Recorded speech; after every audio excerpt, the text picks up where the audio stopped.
The elevator doors slid open into the plaza lobby with a soft ding. I didn't look back. The sound of those mahogany doors clicking shut behind me was the period at the end of a sentence I'd been forced to live twice. Outside, Manhattan purred with late afternoon traffic. A black car was already waiting. Nolan crossed behind the wheel, his gray tabby ears twitching nervously under a chauffeur's cap. "Miss Whiskerfield," he said, popping the door. "Or should I say, CEO Whiskerfield." "Clara's fine," I said, sliding into the leather seat. My tail curled neatly around my paws. The Tom Ford suit still felt like armor. "How bad is it?" Nolan pulled into traffic. "Hastings Biotech is in freefall. Their board called an emergency meeting 10 minutes after you left. Your father's resignation hit the wire. Stock's down another 18% in after-hours trading." Good. I watched Central Park blur past the tinted windows. "And Izzy!" Ambulance straight from the plaza to Mount Sinai. She took the Genesis serum. Dr. Mercer's overseeing the purge. Early reports say the Aurelian parasite is gone, but so is her genetic compatibility. She's mortal now. Baseline feline. I exhaled. I wasn't sure what I felt. Relief. Satisfaction. Nothing. In my last life, I died screaming while Izzy watched. This time, I'd handed her life back, just without the crown. "Take me to the new HQ, I said. "It's time to open the doors." Aegis Therapeutics wasn't in some sterile glass tower in Midtown. I bought the old Vanguard Genetics Institute building in Long Island City, the same crumbling cathedral of science where the World Tree Genome was first mislabeled a weed 6 generations ago. Poetic and cheap after Ryder gutted its funding. We'd spent the last month retrofitting it. The greenhouse where I'd nearly died cultivating the verdant spore was now the heart of Genesis Labs, 3 stories of hydroponic towers, enzyme synthesis chambers, and cellular regeneration bays. The rest of the building was all polished concrete, exposed brick, and claw-proof glass. Modern, brutal, alive. As the car rolled up, a crowd was already forming. Not paparazzi. Scientists. Researchers from MIT, from Johns Hopkins, from Seoul National University. Cats who'd been blacklisted by Ryder for asking too many questions. Cats who'd read our New England Journal of Medicine paper and quit their jobs overnight. They were holding signs. "We believe in the weed." One calico in a lab coat had painted her whiskers green. "Nolan killed the engine. Your empire awaits, boss." I stepped out. The crowd went silent. Dozens of feline eyes, amber, blue, green, heterochromatic, fixed on me. I wasn't the exiled twin anymore. I was the cat who grew a cure. "Inside," I said. "We've got lives to save." 6 weeks later. The world moved fast when you weren't being hunted. Aegis Therapeutics went from rumor to revolution. The Genesis serum wasn't just curing necrosis.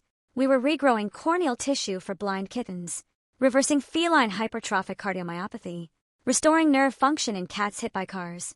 The FDA, the EMA, the WHO, they couldn't approve us fast enough.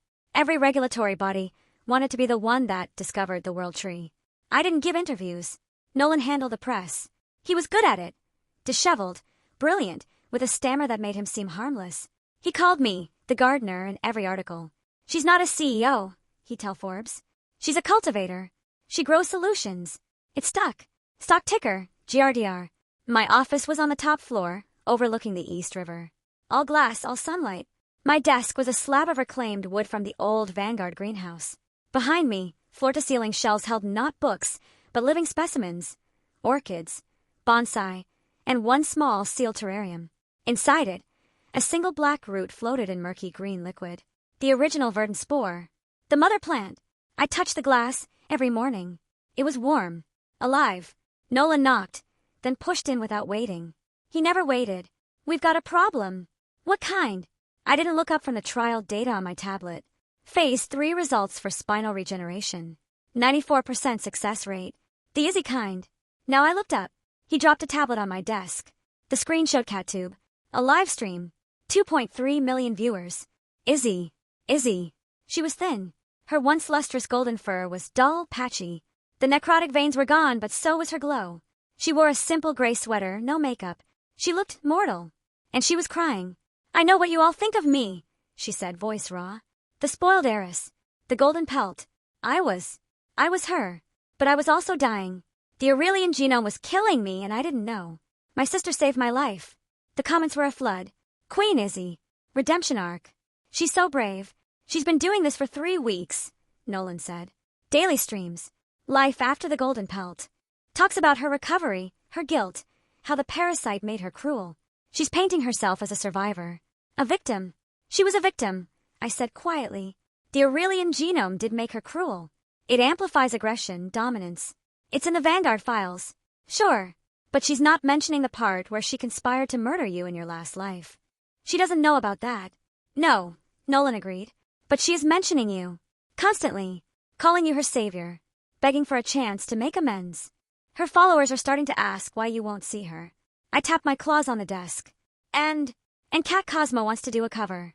The Whiskerfield sisters, from rivalry to redemption. They want to shoot you two together in the greenhouse. Absolutely not. Clara! Izzy had her chance at sisterhood. She chose to watch me burn. She doesn't get a redemption arc just because the parasite's gone. Nolan sighed. The board's nervous. Public sentiment matters. If you look like you're kicking a sick kitten, GRDR takes a hit. We're saving lives, but optics still. The desk phone buzzed. My assistant, a sharp Siamese named Mina, crackled through. Miss Whiskerfield, you have a visitor. He says it's urgent. A Mr. Leo Tonclaw. Nolan and I locked eyes. Send him up, I said. Leo hadn't aged well. The cheap Rolex was gone. His suit was off the rack. His dark fur was unkempt, and his eyes had the desperate gleam of a tomcat who'd bet everything on the wrong queen. He didn't sit when I gestured. Clara, thank you for seeing me. Don't thank me yet. I stayed behind my desk. Nolan stood by the door, arms crossed. What do you want, Leo?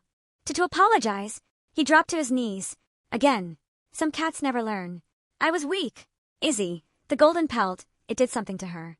To me. I was addicted to her power. I did things I'm not proud of. You helped strap me to a table, I said flatly. He flinched. What? No. Clara, I never. In my dreams, I amended smoothly. I have nightmares, Leo. Of being cut open. Of burning. Funny how the mind works. He swallowed. I'm not here for me. I'm here for Izzy. She's not doing well. The mortality is breaking her. She was a goddess, Clara. Now she's just a cat. She wakes up screaming. She can't sleep. She says she can feel the emptiness where the power used to be. Phantom limb syndrome for a soul. Withdrawal, Nolan muttered. Documented in Vanguard's sealed trials. The Aurelian genome leaves neurochemical craters. She needs purpose, Leo pleaded. She needs to help. She knows genetics, Clara. She grew up in Hastings Biotech. She could work here. In the lab. Under supervision. Let her make amends. Let her heal by healing others. I stood and walked to the window. Below, the Genesis Lab's courtyard was full. Aegis employees on lunch break. Researchers playing with a litter of kittens we'd cured of congenital blindness. They were laughing. Alive. Do you know what the World Tree Genome taught me, Leo? I said, not turning around. Patience. You don't rush growth. You don't plant a weed in poisoned soil and expect it to bloom. Izzy's not poisoned anymore. No, I said, finally facing him. But she's still Izzy. And I'm still me. The cat who remembers. I nodded to Nolan. He stepped forward, taking Leo's arm. Miss Whiskerfield's done, Nolan said. Time to go. As they reached the door, Leo twisted, desperate. She's starting her own company. I stilled. She's calling it Aurelia Wellness. Holistic genetic therapy. For cats who lost their spark. She's got investors. Former Hastings board members. They're calling you a monopoly. A tyrant. She's going on the Daily Meow tonight. The door shut. Silence. Nolan whistled low. Well, that's not good. I walked back to my terrarium. The black root pulsed once, gently. No, I said. It's perfect. That night, the Daily Meow. I didn't watch it live. Mina sent me the clips. Izzy, in a cream blouse, sitting across from host Trevor Purr. She looked fragile. Relatable. The girl next door who'd been to hell and back. Aegis saved my life, she said, tears in her eyes. My sister is a genius. A miracle. But miracles shouldn't be caged. The World Tree belongs to all of catkind, not one corporation. At Aurelia Wellness, we're developing supportive therapies for cats suffering from Aurelian withdrawal. For cats who were promised power and left with nothing. We're not competing with Aegis. We're complementing it. We're the aftercare. Trevor Purr leaned in. And will you work with your sister? Izzy's whiskers trembled. I'd give anything to. I've reached out. I'm still waiting by the phone, Trevor. Every day. The clip ended. The views. 18 million. Overnight. Nolan burst into my office at 7 a.m., tablet shaking. She's weaponizing sympathy. Hashtag Let Izzy Heal is trending. GRDR dropped 4% at pre-market. The board's in panic. Let them panic, I said, sipping matcha. Fear is a weed. We don't water it. We need to respond. A statement. An interview. Something. I stood, stretching. My suit today was emerald green. The color of new growth. No. We don't respond. We expand. I pulled up the holoscreen on my wall. The blueprints for Project Cradle filled the glass, our next phase. Not just serums. Full Genesis pods. Regeneration chambers that could rebuild entire limbs, organs, spinal columns in weeks. The World Tree Genome. Scaled.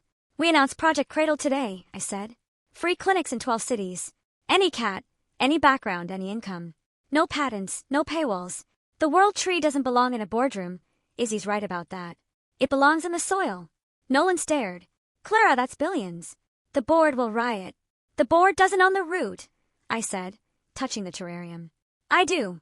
And I didn't cultivate this to become Writer 2.0. He grinned, slow and wild. Holy shit, you're going to bury her in goodwill. I'm going to grow over her, I corrected. Watch. 3 months later, Project Cradle broke the internet. And the healthcare system. The first clinic opened in Cape Town, chosen deliberately. A place of rebirth, of roots. The line wrapped around the block. Kittens with congenital defects. Elderly cats with kidney failure. Strays hit by cars. All treated free. All healed. The videos went viral. A tabby walking for the first time. A blind Persian seeing her kittens. A one-eared tomcat growing a new one. Cat News Network called it the second Genesis. Aurelia Wellness. They raised $200 million in seed funding. Then they spent 6 months trying to formulate a therapy for Aurelian withdrawal. The problem, there was no withdrawal. The Aurelian genome didn't leave holes. It left corpses. Izzy had survived because I gave her the Genesis serum. Her patients were actors. Cats she paid to cry on camera. A whistleblower leaked it. A former Hastings intern. The Cat Street Journal ran the headline. Aurelia Wellness, the Emperor's new fur. Investors pulled out overnight. The board dissolved. Izzy's last stream had 12,000 viewers. She wasn't crying. She was just empty. I don't know who I am without it, she whispered to the camera. I don't know how to be plain. She ended the stream. She didn't start another. Leo vanished. Rumors said he was tending bar in Queens. Writer. He sent one letter. Handwritten. You were right. I cultivated the wrong daughter. I'm proud of the gardener you became. D. I didn't reply. Some soil is too toxic to replant. 1 year later, Genesis Labs' rooftop greenhouse. The city hummed below. The greenhouse was my sanctuary. Orchids, ferns, and rows of verdant spore saplings grew under full-spectrum suns. The air smelled like earth and ozone and life. Mina poked her head in. Miss Whiskerfield, you have a visitor. No appointment. She's in the lobby. I knew before she said it. Send her up. The elevator dinged. The doors opened. Izzy. She was thinner. Her golden fur had dulled to a soft champagne. She wore jeans and a plain sweater. No silk. No Cartier. Her green eyes were clear. Tired, but clear. No parasite. No crown. Just a cat. She stopped at the edge of the greenhouse, not coming in. Her paws twisted together. Hi, she said. Hi, I said. I didn't get up from the soil bed where I was repotting a sapling. I'm not here for a job, she said quickly. Or money. Or forgiveness. I know I don't deserve it. Then why? She looked around. At the life. At the green. At the root. Because I had a dream. About the fire.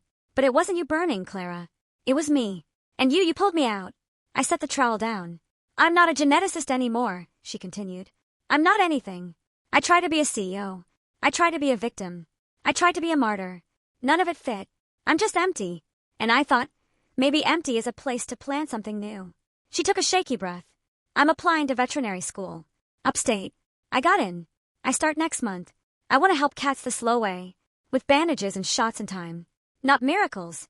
Just care. I studied her. The World Tree Genome hummed in my veins. It was an empathy engine, not just regeneration. I could feel her. The hollow ache. The genuine soil of regret. Not a performance. Not a plot. Why tell me? I asked. Because you were right, she whispered. About the weed. About knowing your place. I thought my place was on a throne. It's not. It's on the floor of a clinic, with puke on my scrubs. And I wanted you to know. I'm finally ready to grow there. She turned to leave. Izzy. She stopped. I stood, brushing soil from my paws. I walked to the smallest sapling, a verdant spore cutting, just 2 leaves, in a biodegradable pot. I held it out. Every empire starts with a seed, I said. Don't plant it for me. Don't plant it for them. Plant it for the cat you're going to be. She stared at the sapling. Slowly, her paws came up. She took it, cradling it like it was made of glass. Thick, black tears, not of necrosis, but of water, slipped down her fur. Thank you, she choked. Don't thank me, I said. Grow it. She nodded. She left. The elevator doors closed. I turned back to my greenhouse. The mother root pulsed in its terrarium. The city beyond the glass was alive. My empire wasn't a boardroom or a stock ticker. It was this. Roots. Dirt. Patience. Life. Nolan's voice crackled over the intercom. Boss! Cat Cosmo is on line 1. They still want that cover. The Sisters of Genesis. You and Izzy. Redemption issue. I looked at my paws. Soil under the claws. A little green stain on my emerald suit. Tell them, I said, smiling. The gardener works alone. But the garden is for everyone. I was Clara Whiskerfield, and my empire had finally taken root.